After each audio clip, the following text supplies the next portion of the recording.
Hello, everybody. Welcome back to the Andy Rogers podcast. And delighted to be joined by my good friend Jack Gillies from Strong Opinion Hibs. He's a third part of a trio there, and he's got his own YouTube channel. He's massively into women's football, as we'll talk about, and I'd call him a bit of a German football expert. Knows his history with German football. Jack, thanks for coming on. How are you, mate? I'm fine, Andy, mate. Aye, and thank you for having me. I'm really excited for this. I've been following the podcast and I've been really enjoying it. So thanks for having me on. Thanks, man. I've been trying to start this back up for a while. I keep saying, right, let's go. And got to New Year and I was like, I want to do this. And then my pal Paul was just like, we're drinking at New Year. And he went, right, you take care of guests, you'll get on. I'll take care of some guests, I'll get on. And we just went for there, mate. And I've not had a no yet.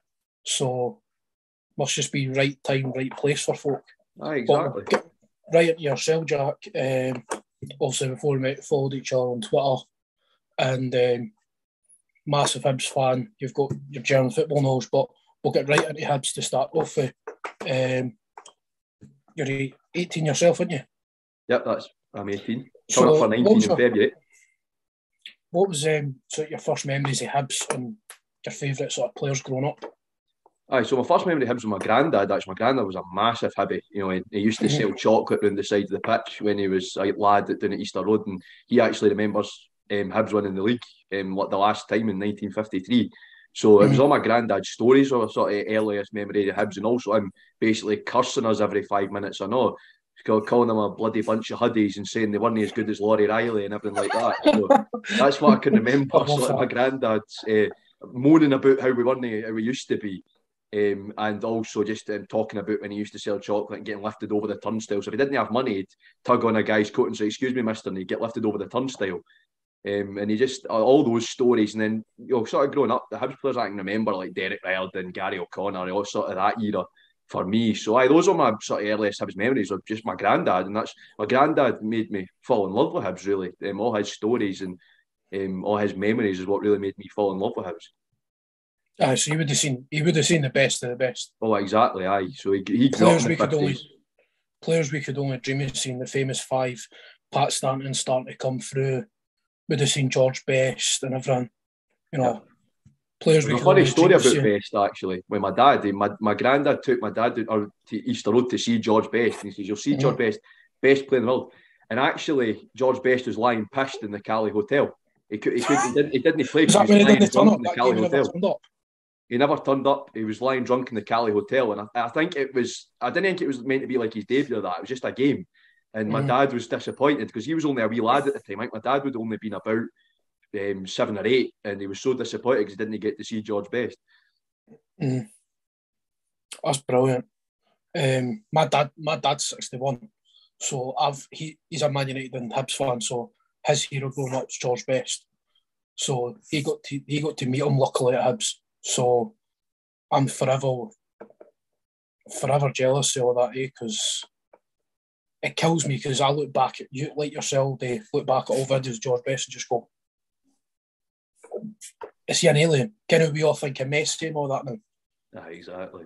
He's just looking like he's an alien. He shouldn't be able to do that.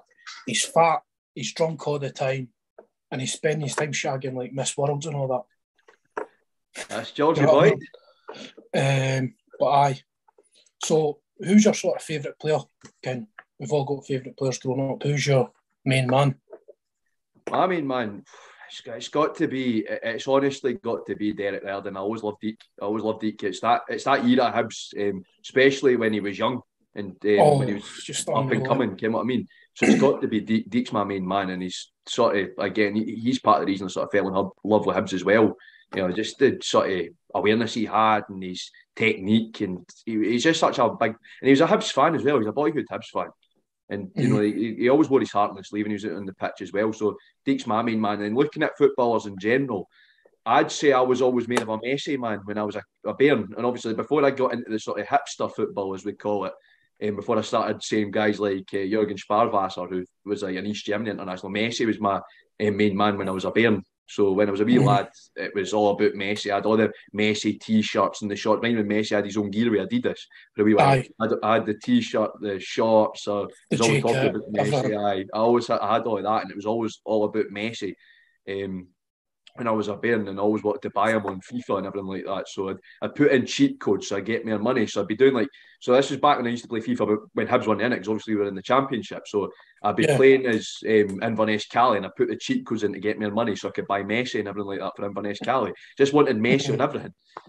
Aye, because he's just, you go to Messi, and I've seen him live a couple of times, mate, and I was at Parkhead when Tony Watts scored that winner. And, mate, I didn't even watch the Celtic team. I was just, watching everything Messi done, and that whole Barcelona era was just ridiculous to watch at times. It was. And another player that I'd say, and this is sort of feeding into the German football, another player I loved as a kid, and I know it was sort of at the tail end of his career, but Miroslav Klose. Miroslav Klose, especially the 2014 World Cup, considering he was in his twilight years. And 36 or something, wasn't he? He was 36 when it came to Brazil, and he was amazing. He was still the best player up until Martha, the Brazil international, until she topped his goal scoring record. He was the all-time World Cup top goal scorer. And he was just outstanding. You think how much of an illustrious career Klose had, and all the clubs he played for. And so Klose, it was Klose and Messi for a non-Hibs point of view growing up, and then Verden for a Hibs point of view. I'm the same, and because I'm 10 years older than you. I got to see your Latipes, Sozzies, and Patalinens, but I was a wee laddie. I was literally kind of 6, 7 year old, but seeing Patalinens scoring a hat trick against Hearts, and but my favourite player growing up, Step Radon, like yourself, just obsessed with Deeks. The hairdo, I always wanted to have the daft mohawk, and you got to wonder what was going on with the hairdos. I remember Gary O'Connor saying it was a day when the two of them got it was a dare. I remember the story that the two of them got that hairdo done, and it was a dare, and it turned out Tam McManus had got it done and all. So the lot of them just all looked. It wasn't intentional that they were all the same. It was Deke and Gaz. It was a dare, and then I think Tam McManus just got it done for the sake of it. Mm-hmm. So obviously Tam broke through just before that lot. He was in with, I'm sure he was in with Frank Sozzi, just as McLeish Tam was in that sort of just at the start of his career, but even speaking to Tam the other week there, what a gentleman, man. He's brilliant. He's brilliant. I remember I was speaking to him outside Easter Road. What a great guy. Obviously, covering Hibs, what's your lowest and highest moments as a Hibs fan? I think we'll probably share these. I'd say the lowest moment was getting relegated. That for me, I mean, I would have said 5-1, but I didn't really sort of register that, as most Hibs fans sort of try and flush it out of memory. So I'd say getting relegated. I mean, it's one thing getting packed off your rivals in a cup final. That hurts. But getting relegated, especially the way we got relegated, that really hurt for me and all. And obviously, my dad and my granddad had seen Hibs being relegated before, twice before for my dad, and I can't remember how many times my granddad. Three or four times for your granddad. 3 or 4 times for my granddad, and I think it just hurt. And on my highest moment, I think what else but the Scottish Cup. You. The Scottish Cup, that behind me exactly. That day, everything about it. The fact we came back. Scoring right, we did it the most Hibs way possible. That's what I always say. We did the most Hibs way possible of going 2-1 down and then having to come back, and it was amazing. And that day, that's a once in a generation thing. A day like that, and my granddad had seen us lose so many finals. We'd lost to the likes of Clyde. We'd lost that monster final against Rangers that went to 2 or 3 replays. Mm-hmm. We'd lost against Celtic twice. We'd lost against the Hearts. So lost against there as well. I'm sure it was we lost against. Oh no, that was Dunfermline. It was Dunfermline, 1961, and it was those moments that it's like it was. My granddad was just. His emotions were all over the place, but we were getting all the messages like down in the jungle, setting up Squibs, the best team in Scotland, the Hibs and everything like that. Ken, all the old songs used to come away with when he was a lad. I think it was amazing, and it was just such a great historic moment for us. And so I've got to say that's definitely a high point. Another high point for me is being a Hibs fan, is just going to the games, just going to every game, no matter win, lose or draw, getting on Easter Road and supporting the club I love. That's what it's all about. And I think a lot of people that follow me on social media will know that I don't sort of take it any other way. I just go and enjoy going to the football, and that's me. You also didn't bullshit your views. You didn't cover it in fairy dust. It's, if we were crap, we were crap. No, exactly. There's no sugarcoating it. Exactly, that's it. But for me, that's it for me. I'll say it, but I still love going. Even when we were in the Championship and you were dropping points to the likes of Morton and that, Barton. Aye. And all that, it was... Just what exactly. Just it was still for the fact of going along and just seeing Hibs play, and that's what it's all about for me. Is we're just watching Hibs, whether it's even if it's on the telly. If you can't make it to Easter Road or it's an away game, just watching it on the telly, listening to it on the radio. So for me, high points every Hibs game that whether it's at home or in the stadium, that's what it's all about for me. No, definitely. It's funny you say Riordan because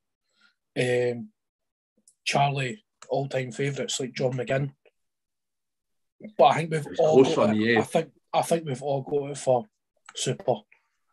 All day. All day.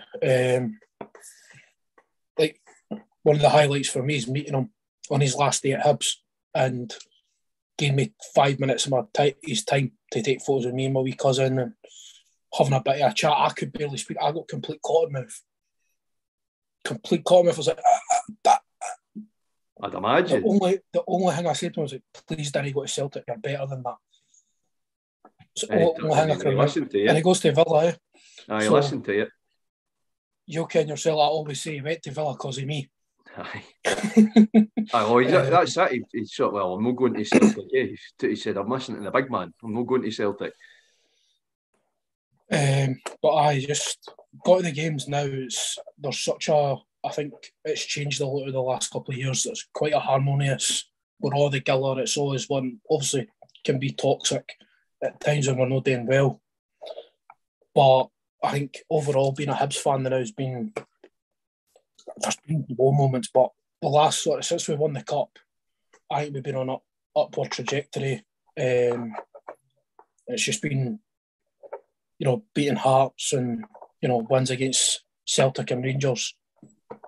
They'll come back. I think they'll come back with a new manager. Aye, definitely. Sean Maloney will get us competing with Old Firm. Roberto Martinez said that, and guys like that, they don't say that for fun. These are top managers. They say it because they mean it. They say it because he knows Sean Maloney. He knows his ability. So I think that. I mean, honestly, that season under Neil Lennon, I think when we were beating Celtic and Rangers, we were beating Celtic at Parkhead. We had an utter dominance over Rangers as well, and I thought that season was just brilliant. I think that's, to me, the best. One of the high points in the last sort of 5-6 years for me was that season. It was amazing. And then obviously we got European football, and that was quite a good journey. Places like the Faroe Islands and Greece, and that's what I love about the Europa League qualifiers is you get to go to places that you'd never have really thought about before. And the videos for them, they're just, you want to think, right, next time when we get into Europe, let's just say we're going to Europe this year, that I've got my passport ready. I've got my passport ready if I've got the money. Not even go to the games, just go over. Just even if you can't go to the game, just like enjoy the atmosphere. I know a lot of guys that do that. They just go over to the European away games. If they didn't have enough at the time that season, you're still needing to use loyalty points to get to the European away games before we done away with that. And the guys were saying they were just going and watching it, and they were just going and watching it in the pub, but they were going just to sort of get the atmosphere and get the buzz. And I think that's, again, what it's all about. And we've got some famous away days in Europe under our belt, Anderlecht in 92. My dad was there.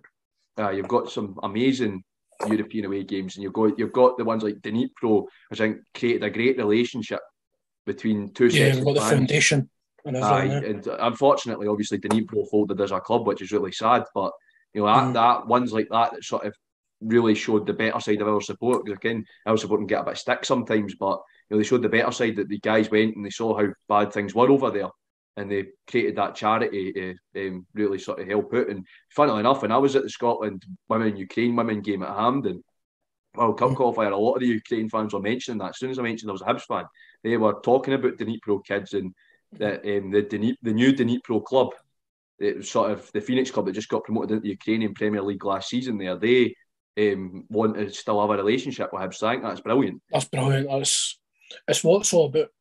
It's football.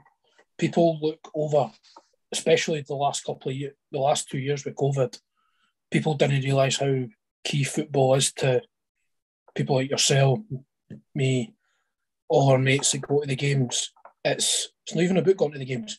It's about, coming and meeting you and Charlie at the Omni, having a pint, laughing all the way along London Road, just having a laugh and being round your mates. I think it goes unnoticed there. Especially, I was going for a crap week, and Charlie texted me, listen, Aberdeen tickets there for you. Get your backside to the pub.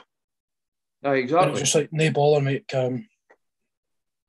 It's just, Hibs do great things. You're in the change, you've done the changing rooms. Changing room, aye. And I think that's another great thing about Hibs. They offer those services, and they understand that it's needed. Exactly.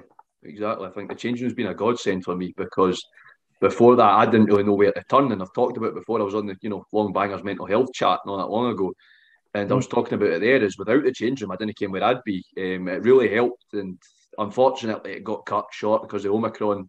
Our last session got delayed into the new year, and we don't know when we'll have a new date for that, because obviously the club, and rightly so, were being cautious about who was coming into the stadium after that, because obviously they didn't want the community foundation staff having to isolate or anything like that.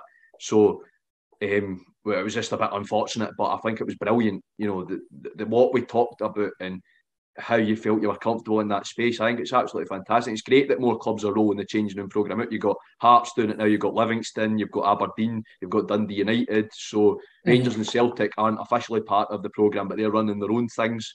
So Motherwell are right. Motherwell are doing it as well. So exactly, and you've got, I think, Dunfermline and Killie are thinking about rolling it out now as well in the Championship. So they'd be the first two Championship clubs to do it as well, which I think is absolutely fantastic. And I think that's it. Football, and I think specifically mental health in general, but also men's mental health. Football and men's mental health go hand in hand, because for a lot of guys like myself, like you, like Charlie, football is our cure, if you like.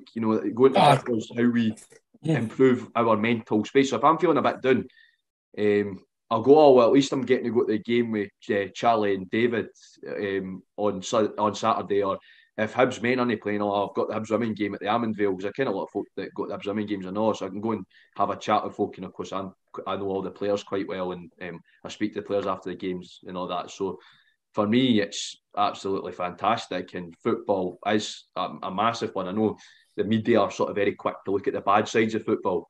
Media and politicians just exactly. I think they're very quick to say if a vodka bottle gets thrown on the pitch, that's plastered out of the front page. But things like the changing room aren't. And I think that we need to change the narrative on that. And it doesn't just happen in Britain or Scotland or England. It happens in Germany, it happens in France, it happens in Russia, it happens in Spain, wherever. It's all over the world. There's always going to be idiots at the football. There's always going to be people that take things too far. After a pie at Kevin Kyle. Well, he probably had picked it up and ate it. He did. He picked it up and took a bite out of it. Doesn't surprise me. Just sheer banter. I mean, I'm going, you fat prick, right? He just hits him on the shoulder. I duck because the stewards are looking. Folk in front of me got in trouble. He turned around, took a bite out, and took the throw in, and Hearts scored about 2 minutes after. Oh, well, that backfired a bit then, didn't it? Just a wee bit. Just a wee bit, yeah, it was. But like, see, just I am an idiot for that, right? But you did get characters like that in football. You know what I mean? Sometimes Kevin Kyle's quite a character as much as he's a ex-Hearts. So. Aye. You spoke about Hibs women, the Hibs ladies team, Jack. You had a good role there before you're in your current role at Edinburgh City. How did all that come about? Aye, so with the academy, what happened was, obviously, I'm sort of a bit of an aspiring sports journalist, and I thought, well, I want to sort of get in somewhere. So I actually asked Matthew, who's the head of the media at Hibs Women, Have you got any spaces available in the first team? And he said, unfortunately not, because we've got everybody we don't want to have too many people doing the same thing, and there was like limited numbers allowed into stadiums at the time because of COVID and everything like that. So he said, I'll have a chat with Joelle. So Joelle's the women's first team captain, and she's also the academy director. And he said, I'll have a chat with Joelle because there might be something available at the academy. And then Joelle and Callum approached me and said, well, do you want to get involved at the academy? And I said, aye. So, and that was basically it. Joelle invited me to come along and help produce content. And I was only there for a wee while, but I really enjoyed my time there, especially getting along to the games. Our under-19s national performance squad, which is basically functioning as the women's reserve team now as well. So if any senior players get injured, they can come down and play at 19s. They were playing some excellent football, and their coach Andy, funnily enough, he was called Andy, I know. He was a great guy. It must be something about guys called Andy. So he was a great guy. He was a great guy. Even though he was a Hearts fan, he was a great guy. But he had a lot of experience. Can he all be like myself, being a Hibs fan, mate? Exactly. You've got to have a distraction, mate. Exactly. He had a great experience. So he'd been a coach at Hearts when they won the second division. They won the SWPL2, Hearts women, and he had a lot of experience, and it was brilliant working with that team. The academy was a great opportunity, and I'm really thankful for it, especially like Joelle, who she gave me a lot of good advice, and she was a massive help with getting me sort of going in that. And then, as we'll probably talk about now at Edinburgh City women, and that's even better because I think academy football is great. Working with an academy was great, but I think working with an actual senior first team is much better, especially when it's a smaller club, because I think the pressure's not on as much. Obviously, at Hibs, you're in a big organisation, and as much as I loved it, I've got to say this for anybody that wants to get into sports journalism: working for the club you support isn't the dream that you think it is, because you put a lot of pressure on yourself.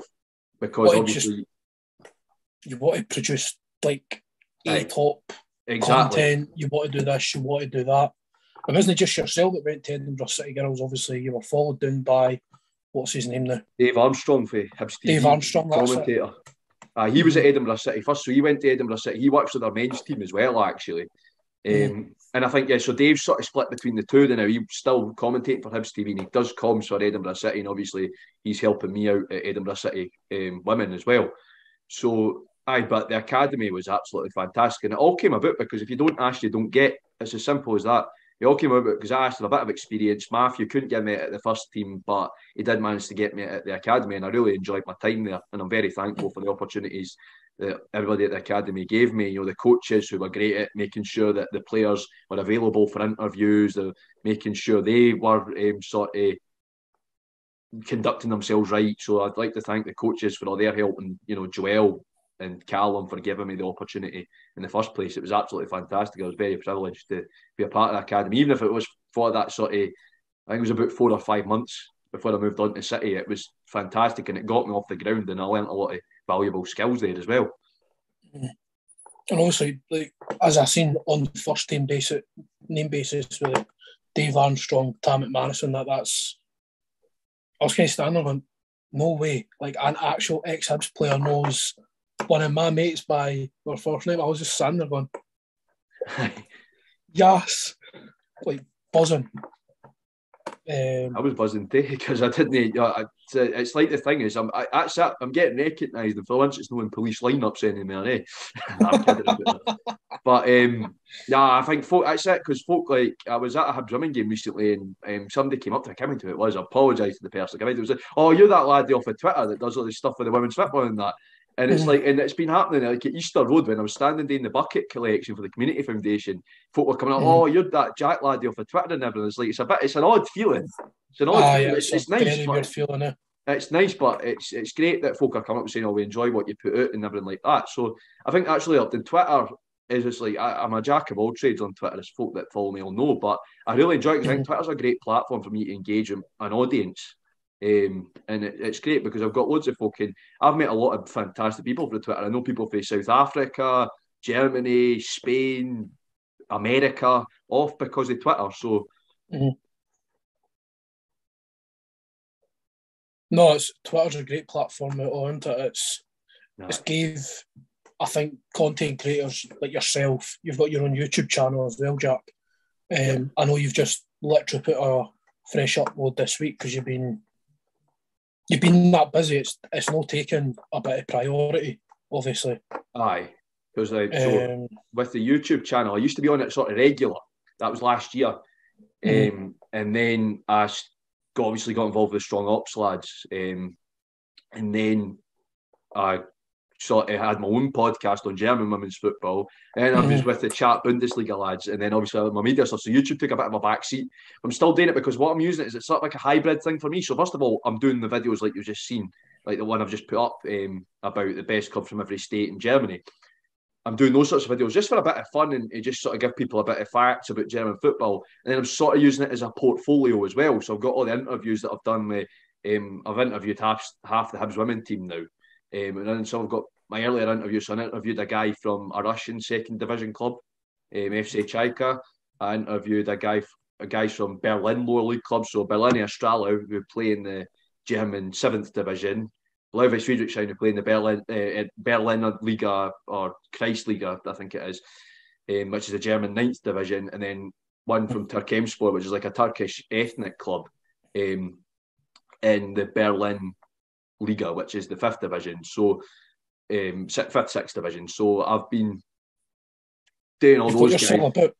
I've been putting myself about getting all the different interviews done. So there's more in the pipeline. I'm getting in contact with clubs and try to expand it outside the Hibs because I'm running out of players to interview at Hibs, quite frankly. I've interviewed half the team, like I was saying. So try to diversify the content a bit and sort of see what's out there. And just, it's getting yourself out there. Because like I said, you don't ask, you don't get. And it's all about, and if a club says no, a club says no. That's that, you just move on to the next club. And if a club says yeah, then it's fantastic. So it's all about just trial and error, just getting yourself out there, sending emails out and seeing who responds. No, definitely. I think I came across you before Strong Opinion Hibs. It might have been through one of the other podcasts. I remember just following you. I was like, German football. I love German football, but it was primarily the Bundesliga and Bundesliga 2. I sort of watching your interviews and I was like, wow. I think I'm quite a football buff, right? And I'm going, I ain't got anything on Jack. I ain't got anything on him. And I'm learning, I'll learn things because you've put your content up and I think it's fabulous. The link will be, if people are interested in that sort of stuff, interviews with the women's team, German football and that, the link will be in the description of Jack's YouTube channel. And if you're going to watch the videos, give it a like and give it a subscribe. Exactly. That's it.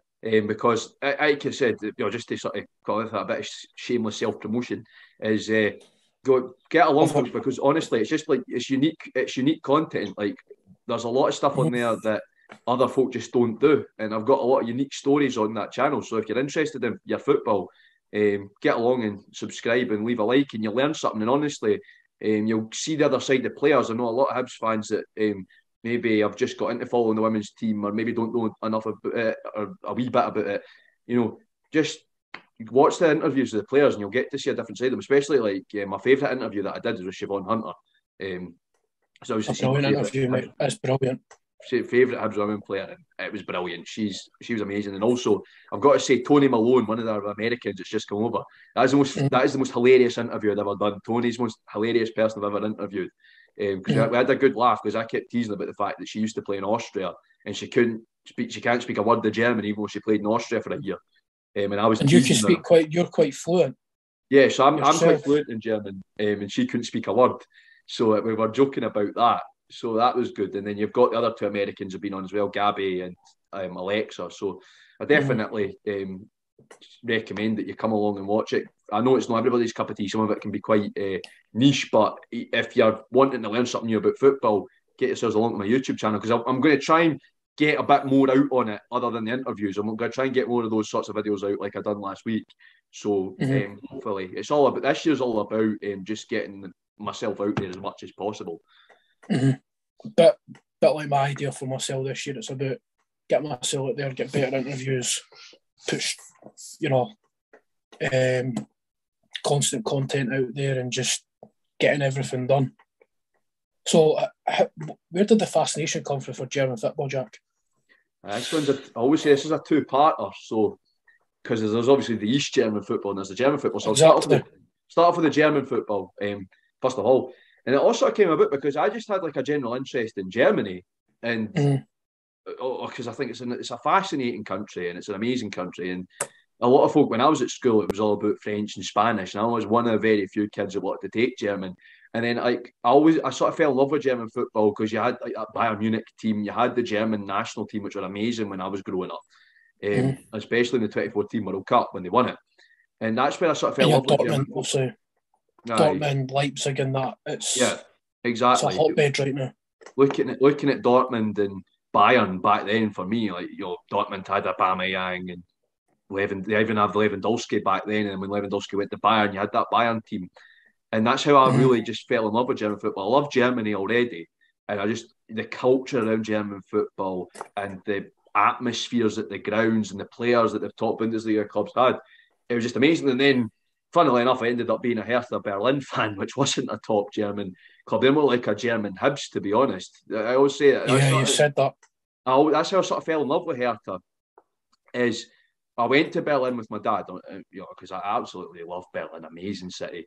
And I went to Berlin with my dad, and we just sort of went to the Olympiastadion and looked around, and I sort of did a bit of research on Hertha, and I was like, wow, these guys are sort of like a Berlin Hibs, you know, that they're used to be big in the past, and now they sort of put their fans through the emotional mangle. And even Hertha have their own cup curse. They've never won the DFB Pokal ever. So Never. they've got a similar sort of curse to us in the cup. You know, we had to wait 114 years. We had to have never won it. So I saw that cup curse and was like, right, that's it. They're a Berlin Hibs. The only thing is they don't play in green and white, but that's the only thing. Apart from that, they both begin with H. They both play in an amazing stadium. Both have amazing fans. Both represent their city, and are proud of their community. You know what? I'm a Hertha Berlin fan now. It's as simple as that. And you know, even although we're not doing well right now at all, I just, again, it's a bit like with Hibs, where no matter how much they frustrate you, you're always there and you always go back. That's what it's like with Hertha. And then coming on to the East German football, it's quite funny now. And to me, East Germany was a place that always fascinated me, and I think it's fascinates me as well because they all talk about West Germany, and that's where exactly. You know, they won the World Cup, Munich, and all that, and it's completely ignored. You don't talk about exactly, and the thing about East Germany for me is it's as a country, and people wonder because I was born 13 years after reunification. You know, reunification is 1990. I was born in 2003, so I've only ever known a united Germany, and I think I sort of really became interested in East Germany when we watched a film in National 5 German called Goodbye Lenin. So Goodbye Lenin is a film about this guy, and his mum's sort of she's like really loyal to the government and everything. She's like a proper hardcore communist. And she has a heart attack. And when she's in a coma, the Berlin Wall falls. And when she wakes up, the doctor says she can't have any sort of excitement because if she has another heart attack, she'll die. And of course, the walls come down and Germany's going to reunify. So the boy's like, well, how are we meant to explain that? So what they do is they have to pretend it's East Germany still for the mother. And it leads to all sort of funny situations and everything like that. And I fell in love with East Germany through that film. And I thought, well, East Germany surely had a football league then. Surely they had a football league. And then I did a bit of research and I was like, oh, wow, I love this. And it's like the stories like Dynamo Berlin won the league 10 times in a row because they were connected to the secret police. So sort of like in corrupt circumstances, the referees were getting bought off and threatened and everything like that. And yeah, clubs like Dynamo Dresden, who they got the nickname the Bayern of the East because they were so popular and they were so successful. And they're still supported massively. Even though they're in the second division, they're still selling out a 25,000 capacity stadium. Which I think is amazing because a lot of Scottish clubs in the top flight are struggling to do that. And you know, even when Dynamo Dresden went down to the Dritte Liga, probably getting 10,000. Yeah, exactly. You know, and when they went down to the Dritte Liga, the third division, they were still selling out the stadium. They're still selling out a 25,000 capacity stadium. And I think that's a team that won the East German League 8 times, or the joint record holders of the East German Cup. So effectively, they were like the Rangers or Celtic of East Germany. And you think if Rangers or Celtic now went into League One, they'd lose a hell of a lot of fans. You know, they would not have that sort of support that Dynamo Dresden got. Rangers, I think, I think because what happened to them recently, they maybe get a bit more. last I time. don't think Celtic would, though. Eh? Celtic, I think, I choose my words carefully here. I think they've got a pretty toxic fan base. I think Rangers, I think they're always one. I think that whole thing of you don't like us, we don't care thing, I think you got that right around the stadium. And, you know, you've seen the attendances. I mean, they had better attendances in League One when they were in League One than Celtic did when they were in the Premiership. So Yeah, exactly. Maybe Rangers would be all right.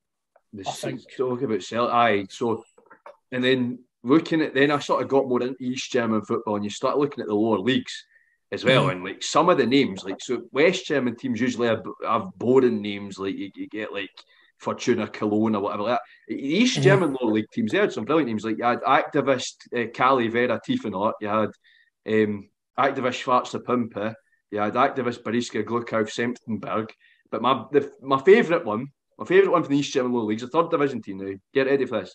This was a real name of a team. BSG Eisenbahner Sportverein, Reichsbahn Ausbesserungswerk Cottbus Ost. That was a real name for a team. That is an absolute mouthful. So, and I think Borussia Mönchengladbach's bad enough. Aye, so that was it. So what that means in English is Eisenbahner Sportverein means railway workers team. Reichsbahn Ausbesserungswerk means Imperial Railways Locomotive Works. And then Cottbus East. So Cottbus is the city and then the East. And I thought, what the hell did the fans chant? Like, they're not going to chant out the full name of the team, are they? Thing, yeah. But, so, and then there was also, like, all the different guys, like, they just had brilliant names, like Furvert Stralsund as well, and Vismut Aue, and Dynamo as well. So I think, you know, it was all more exciting than West German football to me. And I think in East German football was more what football was meant to be about, because it being a communist country, obviously players didn't get paid that much, and they all had jobs. I think what the most amazing story from East German football was when Magdeburg won the Cup Winners' Cup. They beat AC Milan in the final in 1974. All of those lads came from in and around Magdeburg, and they had jobs in factories and everything like that. They were just normal guys. That was a star-studded AC Milan team back then. And 74, so you're talking. Oh, you're challenging my knowledge, and I've got good knowledge of Italian football. It was a good AC Milan team anyway, and they beat them 2-0 in the Cup Winners' Cup final. Was that 1974? Yep. Give me a second. I'm actually going to have a quick look. That's cheating. No, it's just to put some context on it. Aye, obviously, that's fine. That's fine.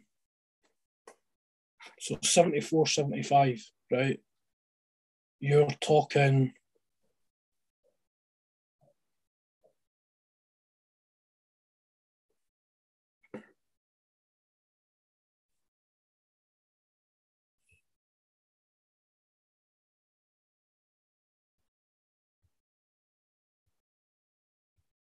It's just Matt. I mean,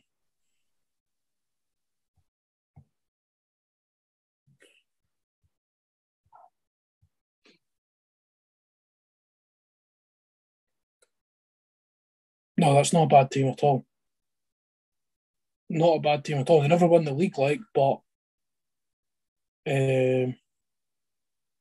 Milan in general never have a bad team.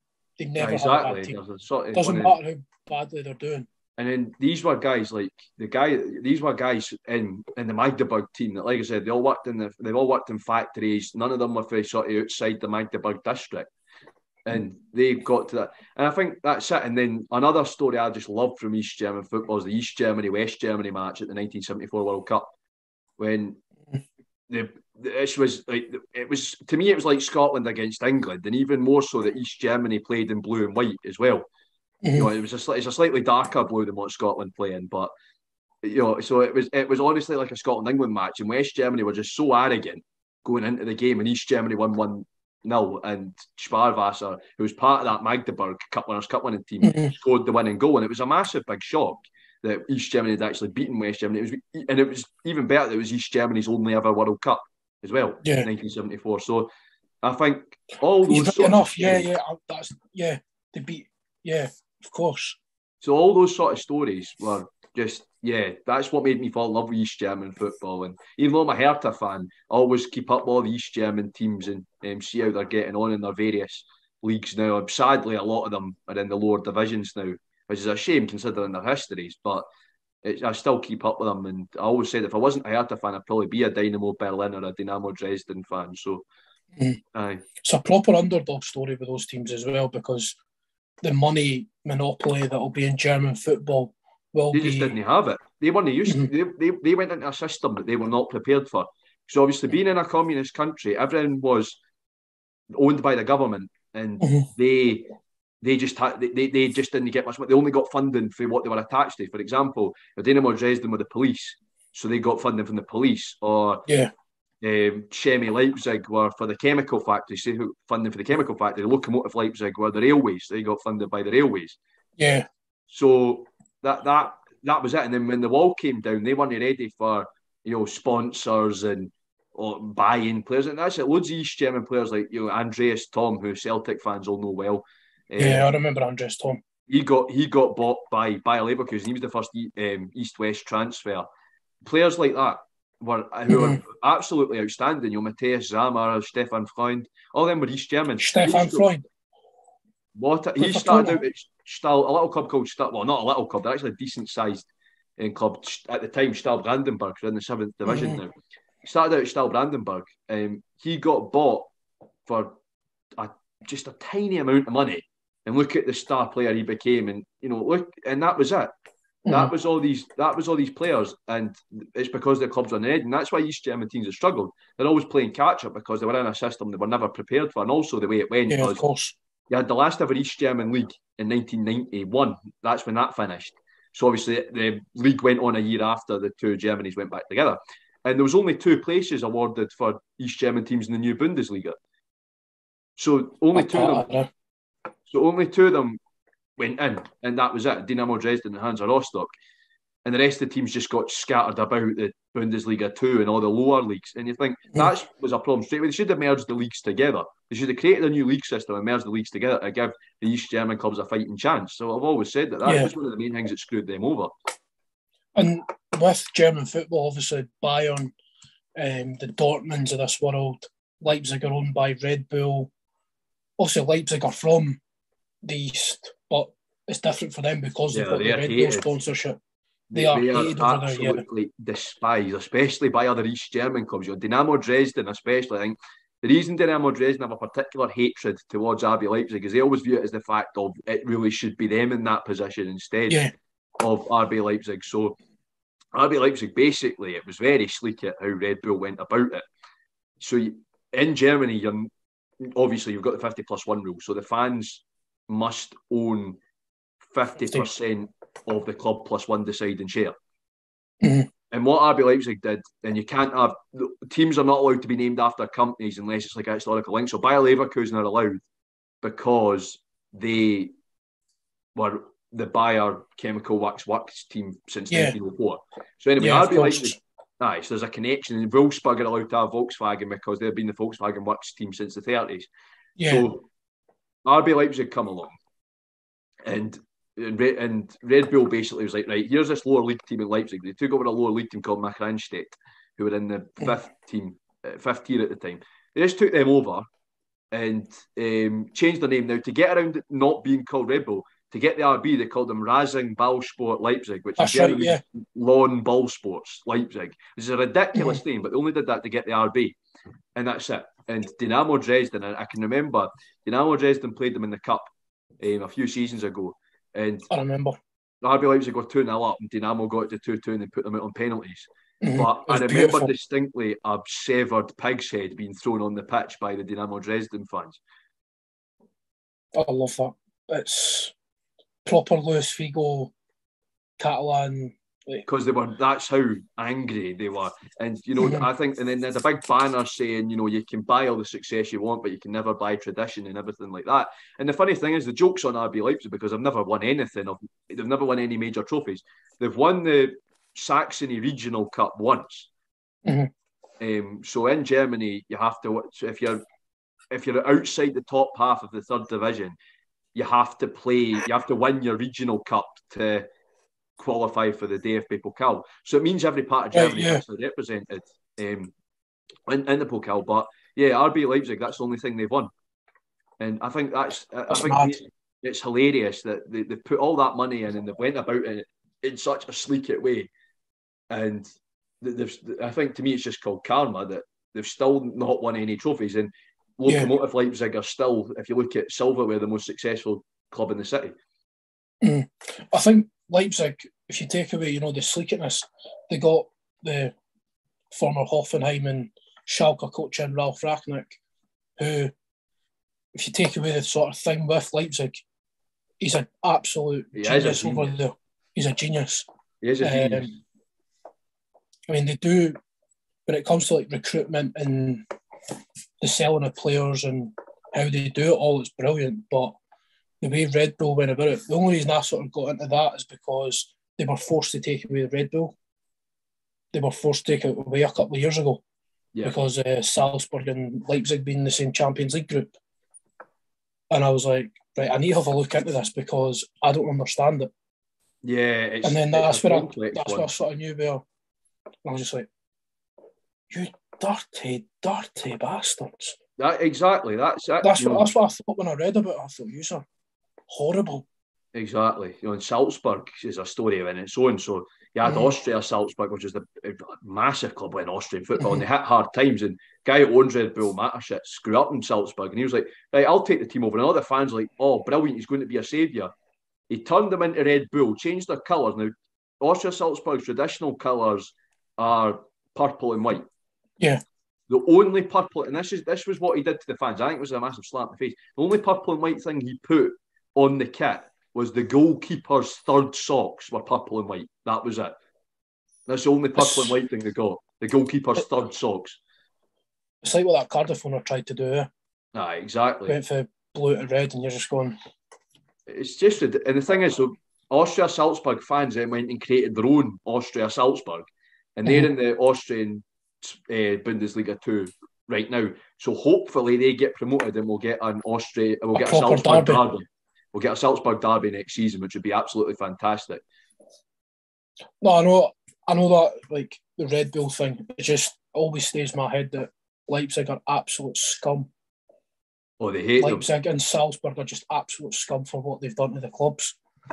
Great clubs to watch football and all that, right? But the ownership and all that's absolute scum. And the way they went about it in Salzburg, especially, I think, you look at it with RB Leipzig, and okay, they took over a fifth division club that were like a little local team. So it's not that bad as what Salzburg did with Austria Salzburg, what Red Bull did with Austria Salzburg, where it was a club that had won the Austrian Bundesliga quite a few times. They had won the Austrian Cup quite a good few times. They'd been one of the better performing Austrian clubs in Europe.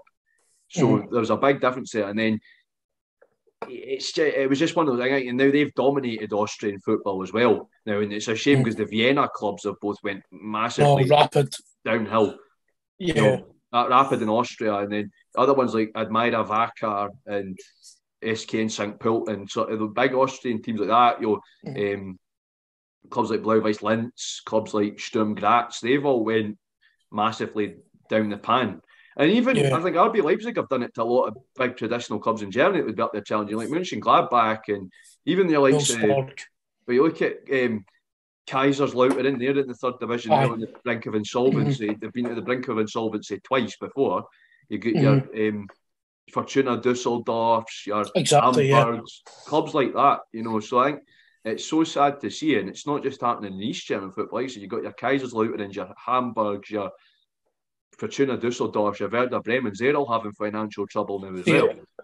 I always liked Werder Bremen. And they play 500 miles for their goal song, I think, Kevin, I'm sure Kevin De Bruyne was there. Yeah, no, it's Wolfsburg, Kevin De Bruyne. Ozil started at Werder Bremen. And I've always had sort of thing for Werder Bremen. They play in green as well. I think it was when Claudio Pizarro went back there. What a player. He went back there from Bayern Munich when he was like 36, 37 and didn't want to get paid because he knew the club was falling on hard times. And I think there's a season a couple of years ago, he kept them up. Yeah, I think it was like he single-handedly sort of kept them up. I mean, you get that Yeah. a lot. I love those sort of stories. I mean, I know I'm a yeah. Man United fan when it comes to English clubs, but I can see the hard times. I'm a Hibs fan. I know what it's like. Yeah, exactly. You know what it's like to go through hardship. And German football is just littered with so many amazing stories. Another one that I love is when Kaiserslautern, they went down, won the second division titles, they won the Bundesliga 2, came back up, and then won the league the season they came back up. Then you've got, as a Hertha fan, my favourite story from us as a club is when our reserve team reached a Pokal final. Mm-hmm. And put up a half decent fight against what was a very good Bayer Leverkusen. So you had like Andreas Thom and Wolf Kirsten in that Bayer Leverkusen team. So I think that's an amazing story. It makes it even more amazing that our senior team's never been to a Pokal final, but our first team, the reserve team got there. Yeah, the reserve team have been there, but the first team haven't. I think that's amazing. I think it's just typical Hertha. It's just typical Hertha, that story. Something Hibs would have done. If reserve teams are allowed to play in the senior competitions in Scotland, they took that away. So obviously in Germany, reserve teams can still play in the senior league setup, but they took it out that they could play in the cup. So, which I think is good because I'm a bit funny on that, but because obviously Hertha Zwei, our second team, we're literally just about youth development, and that's why we're sort of like mid to lower table in the fourth division. But you get like Bayern and Dortmund. They go up, and it's stupid. Like Bayern 2 won the Dritte Liga, they won the third division, but obviously they can't get promoted past that. Second teams are not allowed above the third division. They can't get promoted. So they won the title, didn't get promoted. Then Bayern took all the good players that had been part of that squad and either put them into the Bayern first team or loaned them out. And then Bayern 2 got relegated. Yeah. A season after winning the title. No, because some of the players they've got, like the likes of Bayern and all that, and they're used. The thing is, it's not just like mad. It's not just youth as well. Like obviously Dortmund too, they've got a few like guys that maybe have been on the fringes, so they've got some quality players, and I think that's what, to me, it's a bit unfair that a lot of them are more than third division standard, and you're potentially doing a couple other clubs out of promotion place. Because I think that's why, like in Scotland, we don't want this cult system. We don't want Rangers and Celtic coach. We didn't want that at all. Rangers and Celtic B, I think that, although they've been, especially Rangers B, who got really highly touted, they've not been doing as well in the Lowland League as folk expected them to, which is good in a way. It shows the Lowland League have got something about them. It's those teams are like, right, that's still Rangers, so that's the biggest game of the season for us. Exactly. I suppose it's in a good way for them fan-wise, but I don't think it's a good thing in the long term. And I see it in England, Man United reserves can get into the... There's the reserve teams in England that can get in one of the competitions down there. Yeah, they can get the Papa John's or whatever it's called now, which is basically like the Challenge Cup. Yeah, I don't like it. Like, I mean, I've seen Man United reserves, Pap Salford, and I didn't like it. It didn't feel nice, nah. To be honest, it's sort of like that with Hertha too. Even though we're focused on youth development, we'll play a big club in the Regional Liga, like a big old club like Carlsberg Siena, another big old East German club, and we'll pat them, and it doesn't feel right. Doesn't feel like our kids are going and basically ripping a big traditional club a new one, and it doesn't feel nice. And as much as we've got good youth players, and I'm glad that we compete, and it's good to get the lads through the system, it still doesn't feel nice. When I'm more content that we beat the likes of Germania Halberstadt and teams like that, and ZFC Moisovitz, these wee sort of local clubs. But it doesn't feel right, like beating the likes of Chemie Leipzig or Lokomotiv Leipzig or Dynamo Berlin or Berliner Athletic Club or anything like that. You know, it doesn't. Beating Tasmania Berlin and Tennis Borussia Berlin's all right, because they used to be like big old West Berlin derbies. So before you had Union Berlin, there was Union Berlin or an East Berlin club. Before we had Union Berlin, our rivals were Tasmania and Tennis Borussia Berlin. So it feels good to beat them, even if it is your reserve teams. That's a derby. It's still an old style derby. The players are still going to be. Aye, exactly. They'll still know about that. So it's still a West Berlin derby. So that was great to hear about that, Jack. Because I've wanted to grill you for it for ages about it, because I can just get my head right into it. Aye. and knowing, liking German football and seeing what's happened the last couple of years with these older clubs, you know, and the such dominance of Bayern and their Dortmunds and all that, looking at older stuff like the East German football and that, I find it really interesting. It's amazing stuff. Like, and I'm still learning stuff now. You know, I'm still going along and going, "Oh, I didn't know that," or "I didn't know that team," and I absolutely love it. So yeah, it's just a passion of mine, and I love following it. Hopefully, and when the coronavirus is a thing of the past, I can get out to Germany more regularly, and just keep going to games because there's so many teams on my bucket list that I haven't been to yet that I just want to get out to. Yeah, 100%.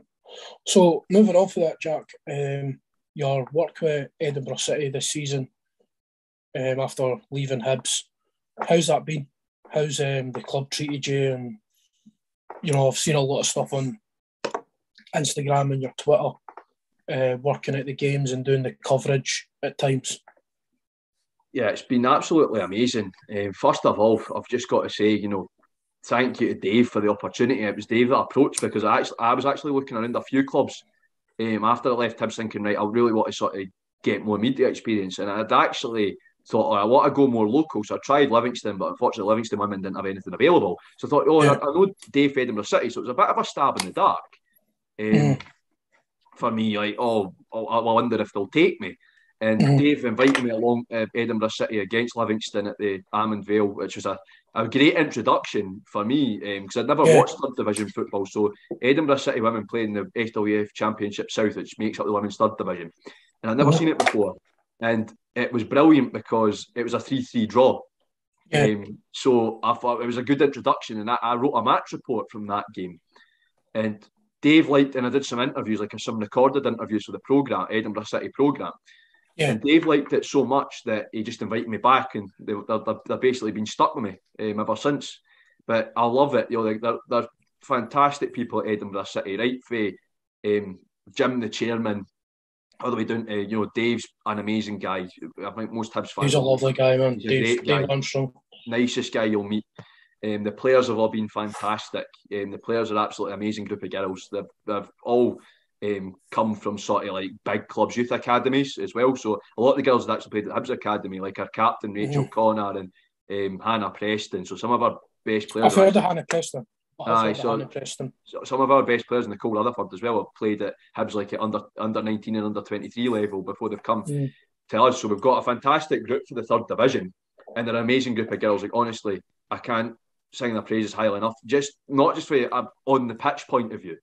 They're absolutely amazing on the pitch, but also like the way I was welcomed into the squad, and I'm part of the squad, and it's like we're all really good friends. It's not just like we're working together; we're all really good friends, and there's a camaraderie there between the players and the staff, and it's just absolutely fantastic. So obviously, as folk would have seen, I went out on the Christmas night out with them all, and that was amazing. That was amazing. What I can remember of it was amazing. I'm just remembering the story you told me the other week, man. Oh yeah, we'll go. We've got to keep this PG. Yeah. So you were looked after. Yes. And they looked after you when you got about 3 sheets to the wind. Exactly. That was it. To put PG. That was it. They looked after me, and which is good. And they're all brilliant, and we had a good laugh, and they've been getting interested in the German football now as well, which is brilliant. So I've got more victims. I mean, people that be interested in the East German football. So I think that's brilliant. And honestly, they're so nice to me, and they look out for me because they know I can have my wee wobbles mentally now and again. So they look out for me, which I think is fantastic. And I've been really enjoying the work. And Kenny and Willie are actually father and son. They're the manager and assistant manager, which I think is brilliant. Working with that must be great for Kenny working with his dad, being his dad's assistant manager. I think those two are just funniest guys you're going to meet. Brilliant, and you can tell that both of them are very experienced, very competent coaches, and they're great to work with. So yeah, everybody's fantastic. We all work as a team, and the goal's promotion to the SWPL2. So hopefully we can achieve that this season. But yeah, I've been loving it, and of course we've got a big cup tie coming up against Celtic as well. So it's all really, really exciting times, and I've been loving the experience I've been getting, learning the new skills and developing the skills I already have. And like I said, working with an amazing group of players that are the nicest folk you're going to meet, and are just really good at looking out for me. And it's just, to me, it's more than a football club. It's more than an opportunity. I've made, loads of new friends through it as well, in the form of the players, and Willie and Kenny and Dave as well. No, it's brilliant. Because obviously the Celtic game's been rearranged because of COVID. Because we had COVID issues in the squad, yeah. Which, so it was we were left with a starting 11, and that was about it. Obviously, you can't do that against a side like Celtic. No, not at any level. So at any level, exactly, you can't not have a bench, basically. So, it was the right call for it to be postponed. And what I've got to say is, if you're free on that Wednesday night, you come along to Foresters Park in Trinent and get along and watch the game. Because if you're interested in women's football, get along and watch, because we're a good team, and I'm sure we'll give Celtic a good fight. No matter what the result, I'm sure the girls will put in a performance that we can all be proud of. Mm-hmm. And just moving on for that as well, Jack, you're involved with good friends of ours, Charlie and Calvin, on the Strong Opinion Hibs podcast. I've been on with you twice. How has that came about? How did that end up coming about? It's a funny story, actually. So it was sort of, I wouldn't say by accident, but sort of what happened was, when I just sort of first started getting big with the fan media and that, and YouTube, I actually went on down the slope with the guys, Ewan, Greg, Harry. So Harry asked if I wanted to come on down the slope to have a rant. It was after we got beat 2-0 by Motherwell at home last season, and Harry said, "Do you want to come on and have a rant?" So I went on and we had a good laugh. And after that, Charlie actually approached me. I didn't really know who Charlie was at the time, because I was getting loads of new followers on Twitter, and I was just following everybody back.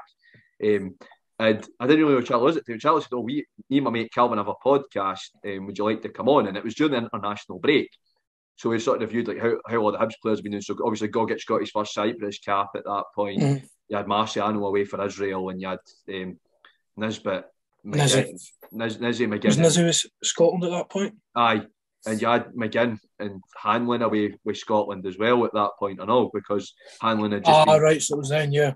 So it was back there. It was right back, first international break of that season. I think it was either the first or second international break of that season. And we talked about that and we had a great laugh. So it was absolutely fantastic. And little did I know that was going to be the beginning of a fantastic friendship. And when Charlie and Calvin found out that I was sort of big into the Hibs women and I knew all the players, and they said, "Well, we want to have a segment every week on the podcast about Hibs women. Do you want to become a part of the podcast team?" And that was it. And since then, I've become a part of the furniture, and they're fantastic guys, both of them. You're both amazing pals. And when I was younger, I used to have a problem with being in with the wrong crowd and getting led astray quite a lot. And these guys are just absolutely fantastic. Both look out for me, and both make sure that I keep on the straight and narrow, and have a fantastic time with both of them. When we all went to the Santa Coloma game together, when we all went to Rijeka, me and Charlie sit next to each other at Easter Road now. We have our season tickets together. So they're amazing guys, and every week's just a pleasure recording the podcast, and I'm really proud to be a part of it, because we've done some big things. Obviously interviewed Ron Gordon, we've interviewed Siobhan Hunter for the women's team, we've interviewed Ailey Adams from the women's team as well. We've got into hospitality at the women's derby at Easter Road, which was an amazing experience. I got into that with the boys the other day, and I tell you what, you all look smashing. You with your suit, son. That was my court suit, mate. Nah, I'm kidding. That was my court suit. Nah. That's what I was saying to everybody. That's what I was saying to everybody, because Liam doing the slope came in and said, "Oh, you're looking smart, Jack." But I said, "This is when I wear the court." So, I know it was brilliant. It was fantastic. It was amazing. The boys were saying, obviously, you got in there, and all the other boys for the other podcasts were there, and it was a right community feel to it. Obviously, you met your surrogate dad and Jack Ross, the former manager. Exactly. Me and my dad, Jack Ross, had our pictures taken. We were both looking sharp. It was actually funny. This is how this happened. I'd went down just to talk to folk, sort of do a bit of mingling, because it was quite a wee while before the game actually started. So pals of mine were coming to the game, so I went to speak to them. And Jack was going alongside the pitch. And I thought it was excellent that Jack Ross had come along to support the women's team. And that's one thing I'll say from him. He's not a gentleman, Jack Ross, and he supported the women's team massively. Like, he was always coming along. He used to go and watch training sessions, and he took an accident. And his daughter, actually, I think she's still with the academy as well at our under-16s team, which I thought was amazing as well. So Jack took an active interest, and I was walking along, and I heard Jack Ross's voice going, "Oh, I'm always on the lookout for folk that are dressed smarter than me." So I went over and there's no many dressed smarter than our old gaffer, by the way, because he was. I know he is very a smart guy, dressed and quite a handsome man. So Adam, the media guy, was like, "Oh, I'll get your photo then." And so that was amazing. It was great to see. Jake Doyle Hayes was there as well, and obviously Martin was there to go and support Rachel, which I think was great. So it was an amazing. Do you want to come out and really done that? So he didn't have to look after the Wayne that night. Oh, the Bairn was there with them. Oh, fair play. The Bairn was there with them. So, because Rachel was saying it's not often that Amelia gets to go to the night games, obviously, because she's only a wee lassie. So she's I think three or four. So she's not allowed to. She's obviously not allowed to go to the night games that often, but she go and she was saying something about being way past her bedtime, and I thought, was that Martin or the Bairn? Probably Martin. He's a bigger Bairn than the actual child. So it was great. That was absolutely fantastic. It was great to see so many people for the club show up, and for both sides of the divide as well. I've got to say, fair play to the amount of dignitaries that came from Hearts as well. And Budge was there. And Budge was there, which I think amazing to see an owner, because obviously she was the owner at the time, but this was before the sort of fan ownership came in, and she was there, and it was great. And she got to say, one of the nicest people you can speak to, Anne Budge. I've got to say that for her. One of the nicest people, one of the most genuine folk they're going to speak to. Anne Budge. So it was an amazing night, that, and I've had so much great times with the guys for the podcast, and I'm so lucky to be a part of it. Honestly, so lucky to be a part of it, and big things coming this year as well. So the boys said to me, off air, of course. Okay, well, I'm saying it on here. I like to throw my hat. No, they said there's big things coming, and a couple of things off air was shared, which I'm like, kick on, boys. It's like you got just. I was just like, keep an eye on the Strong Opinion Hibs YouTube channel, because honestly, keep an eye on us, because we do so much, and we're an amazing team. Honestly, we're an amazing team. We all bring our own skills and strengths to it as well, and I've got to say, Calvin's absolutely amazing with the amount of work he puts in with the editing and everything. And Charlie, it's always great. Charlie's got great opinions, and he always. You know what my favourite one he has is? Will always be Paul fuck's sake Canlon. Oh, that classic! That was it. That was all the way doing for the Omni Centre for Easter Road at the Santa Coloma game, eh? That was for the cup review we were on. I remember that. And then we were talking about it. Paul Hanlon. We're talking about it at the Santa Coloma game, and I said I'm going to the club shop and get that put on the back of my shirt. You should have. You still should have. But it was one of the Butter shirts I bought. I didn't think they did on the back of them. But it was brilliant, and that's it. You get a good laugh from them as well, you know. So it's been a great part, and it was such an unexpected part of my 2021. But the first time I went on the podcast, I thought it would be a bit like doing the slope, where I've been on it, that's it. And then the guys like, "Oh, do you want to be a part of the podcast?" And that's it. And they're now two of my best mates, honestly. So I've been really lucky to be part of Strong Opinion, and it's great. I've got Twitter to thank for all this. We're speaking about this. I can't remember if it's on here or no on the podcast, but we're talking about, like, Twitter's such a great space at times. It's got its negative points, obviously, but through Twitter I've got to know yourself, Charlie. I've been out with Charlie a couple of times for a couple of bevies, been to a gig with him and that, so I'm thankful. And obviously I've been on the podcast twice myself, and they're just lovely lads. They are. They're amazing, absolutely amazing. And it's been fantastic, and I love talking about Hibs women, because you know I know the girls all so well. It's personal for you as well, eh? Exactly, that's it. Getting to talk about it and getting to raise the game, because I know the players all so well. So after every game, I'm up talking to them, and you know I'll get a lot of them following me on social media, and I'm quite good friends with a lot of them, and I think it's absolutely fantastic. And they're amazing as well. You know, they're absolutely amazing with me and give me a lot of time. And Rhea McCafferty, I've got to give Rhea a wee shout out here. Is Rhea, she's on loan at Barramere Thistle right now, but she came through our youth academy. Amazing player, but she's an amazing person. I know me and Rhea have a right good laugh with each other. We're a bad influence on each other, right enough, but we have a right good laugh with each other. And Rhea's been absolutely amazing, like especially when if she kens I'm doing in the dump, she's always trying to make me laugh and looking out for me and everything as well. So I think that's that, and that's that relationship between the fans and the players. It's absolutely amazing.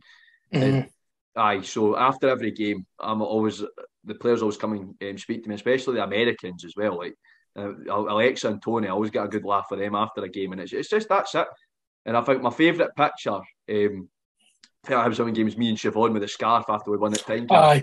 That's an amazing picture. Brilliant. That was an amazing night as well, and Siobhan was right up to, she was one of the first people I spoke to when she was over to speak to the fans.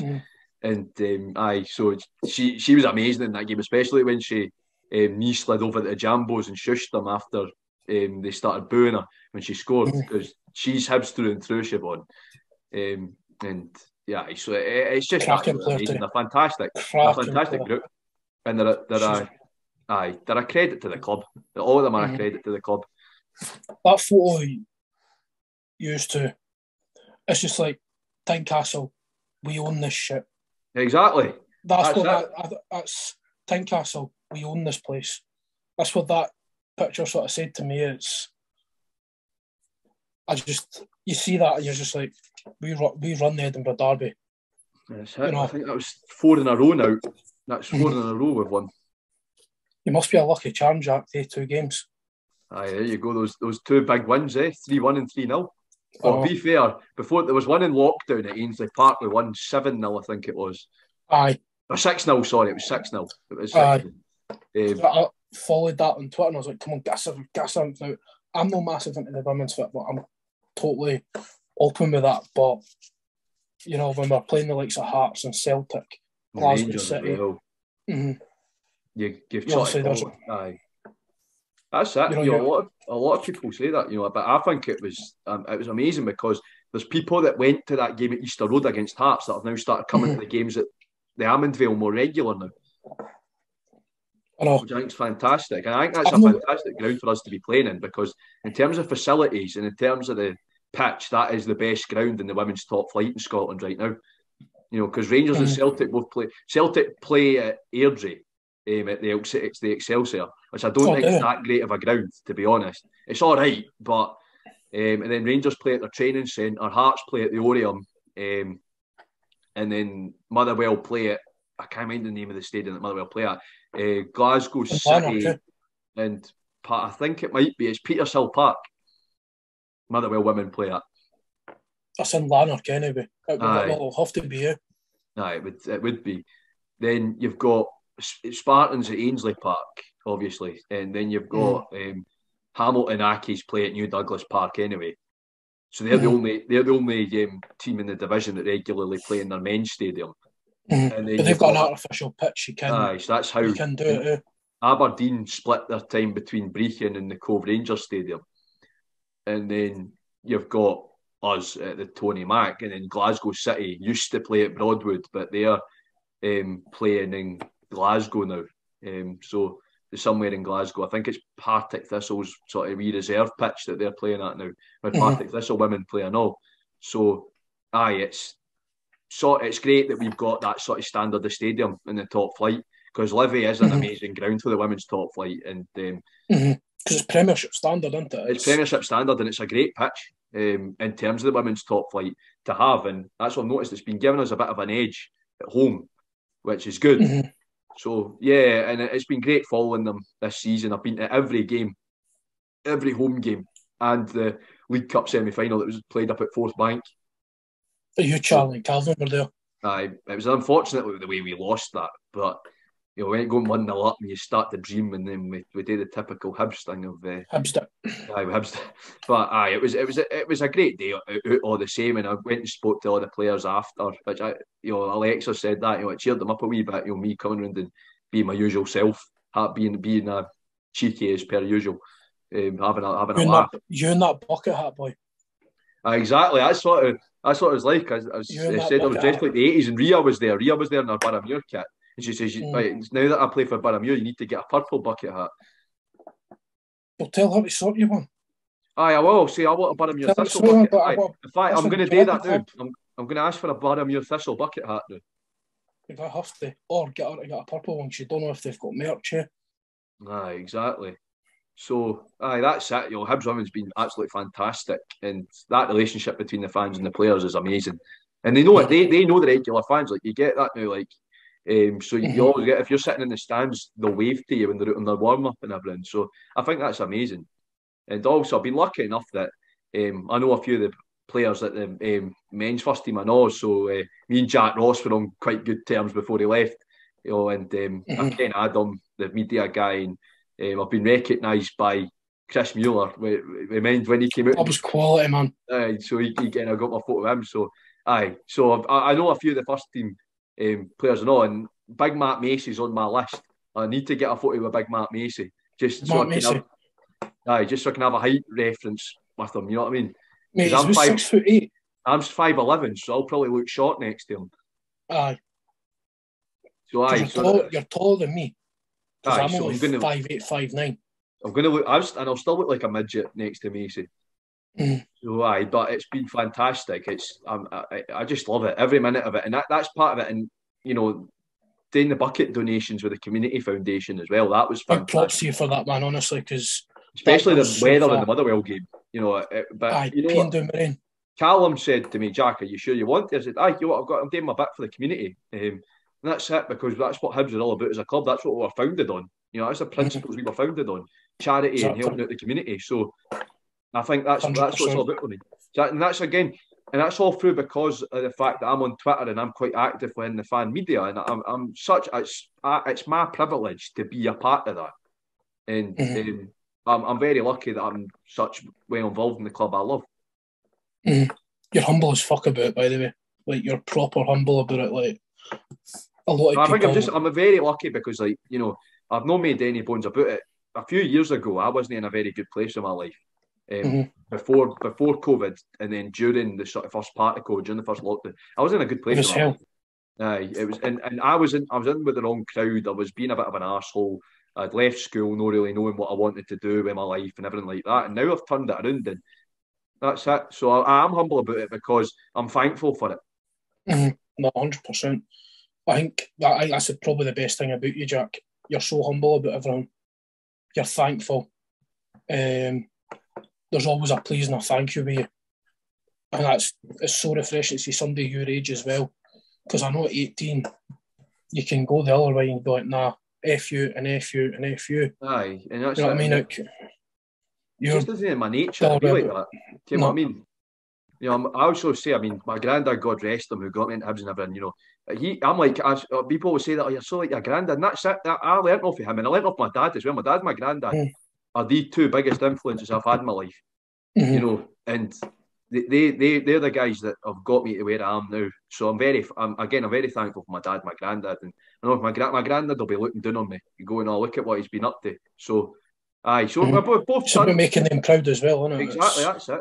My dad's amazed at the progress I've made, and he's always putting on Facebook or whatever, going to my relatives, so look at what Jack's been up to. And then, that's it. We come from quite a big family, so all my dad's cousins and that have me on Facebook, and they're all saying, "Oh, look at what Jack's doing." And so, because my granddad's brother, he had 6 kids, so my dad has a lot of cousins, and they all follow me on Facebook, or a couple of them follow me on Facebook, and they're always like, "Oh, look at what Jack's been doing," and that. So, and I think for me it's amazing because that's it. I'm doing something positive in my life, and it's within a sport and within a club that I love. So, yeah, I'm really proud of myself for the progress I've made, to be honest. And you can, if you're ever feeling down, man, honestly, chuck us a tweet or a message, man. I've got you, I've got Charlie, I've got all the other folks. So I'm really lucky for that as well. I'm thankful for the group of friends I have. You're all amazing. You know what I mean? But like, I see you as like a wee brother. I don't ken you that well yet. I still see you as a wee brother. If anybody messes with that wee guy, if anybody messes with Jack, I'm gonna have a word. I'm gonna have a word because you and Charlie are like big brothers, eh? You know what I mean? And I've got that say like the twins that play at Edinburgh City, Hannah and Beth Preston, they're like two big sisters to me as well, the way they look out for me and everything. So, aye, it's good to have those sort of folk. And yeah, you and Charlie are like big brothers to me, I know. It's just, we just look and go, right, we need to keep an eye on him, like the famous snake bite. Let's not go down that road again. Oh no. No, I'll not include what happened on London Road, mate. It's fine. What happens on London Road stays on London Road, eh? Exactly. But Jack, honestly, thanks so much for coming on, man. Oh, brilliant. It was great to have a chat with you. Geeking out on German football and that, learning about the women's football, because it still doesn't get enough exposure. It doesn't. I think it needs much, especially up here in Scotland. It needs much more. England, they've got the WSL on Sky now, and then obviously in Germany, some good funding. The Frauen Bundesliga is huge, which is another league I love watching. The Frauen Bundesliga is huge in Germany. I'm a Turbina Potsdam fan because Hertha don't have a women's team, so Turbina Potsdam. I sort of split between Turbina Potsdam and Wolfsburg. Those are the two teams because Wolfsburg are massive. But so the Frauen Bundesliga, they get a brilliant amount of coverage in Germany. So I hopefully the BBC or Sky Sports Scotland step in and take over the SWPL and get a media deal on it. Yeah, because it needs it done it. Because if the thing is, I think the women's football thing down in England, I think it's a bit of a trial. It looks like it's going to be a bit of a trial, and then if they can get a hold of that, they've already got the SPL. They fund the Premiership. If they put even a snot of that into, Scottish women's football, exactly. It just opens up everything. They'll take off, and that would be great because you've got the Champions League on DAZN as well, the Women's Champions League. They've been spreading it. They've been streaming it for free on YouTube. So I watched all the group stage games. Which got to say, Barcelona women this season, they're winning their second Champions League in a row. They've been just outstanding. Barcelona, especially they've got that Swedish player Fredolina Rolfo. She is an outstanding player. Yeah, they've got a Ballon d'Or winner Pelutas in their team as well. So no, I have had a look at the zone because I've got it for the boxing. Because I'm daft. It is a good platform. I agree with that. And they're looking to buy BT, the BT channels. So that's another thing that's going to be huge as well. So, talks broke down and then talks have opened up again. But that'll be an interesting move where they take that, because that's going to be a straight competitor to Sky, and they're already doing it with the likes of boxing and that. But if they could dip their, even them buying some of the women's football. That would be good to see. The SWPL, it's important. SWPL 1, it's important it gets a media deal. I think SWPL 2 can maybe be like the men's championship where they have a few games on BBC Scotland now and again. But for the likes of the SWPL, considering Dundee United, they're probably going to come up this season as well. It's important. It's going to be a better league. You're going to have Hibs, Hearts, Dundee United, Aberdeen, Rangers, Celtic. So Glasgow City and Glasgow City. So you've got big clubs in there, the big names. So it's important to have a media deal, definitely. Right, Jack, just to close off, I've took nearly an hour and a half. I can't believe it's been an hour and a half nearly. What's the plans going forward? Obviously, you're with Strong Opinion Hibs. You've started your YouTube channel up again. Where are we going forward with it? I think I said this in my New Year's resolution. I want to try and write a book this year. That's the big aim. Try to write a book about East German Lower League football during the East German era. I really want to write a book about that. And just continuing getting the interviews, getting the exposure there. I'm hopefully going to try and get myself to university to get a proper sports journalism degree. So I'm going to try and get myself along to Napier. I think the travelling tourism, that's went as far as it can possibly go. And I've realised that sports journalism is more of the dream. So I'm going to get myself to university. So I'm looking at UCAS and all that right now. So hopefully get sports journalism done and get out to Germany. Hopefully get some match vlogs going on the YouTube channel for going out to Germany. So get myself to Germany and see some men's and women's football in Germany and get the match vlogs going, because I think that would be a good that'd be cool behind project. So I've got loads of projects on, and there's loads of big things coming. So hopefully I've got a few media days sorted out at a few clubs. Hopefully, fingers crossed. I've been having chats with Chelsea women and Eintracht Frankfurt Frauen as well. So Chelsea women. Yeah, Chelsea. That's unreal, mate. Me and Dave have had chats with Chelsea about going down for a wee media day. So that's quality. So hopefully, Chelsea women are unreal. They are, and I've got Erin Cuthbert, best Scottish player there as well. So fingers crossed that we can get all that sorted. So we've got a lot on this year, so it's going to be a big year. Sounds brilliant, man. So as you've heard, you'll have to keep an eye on Jack's YouTube channel. I'll put everything in the description. Strong Opinion Hibs. If you want to get in touch with Jack, best place is probably Twitter. I'll put Jack's username in that in, and I'll pop the Strong Opinion Hibs link in here as well. Jack, again, thanks for coming on, mate.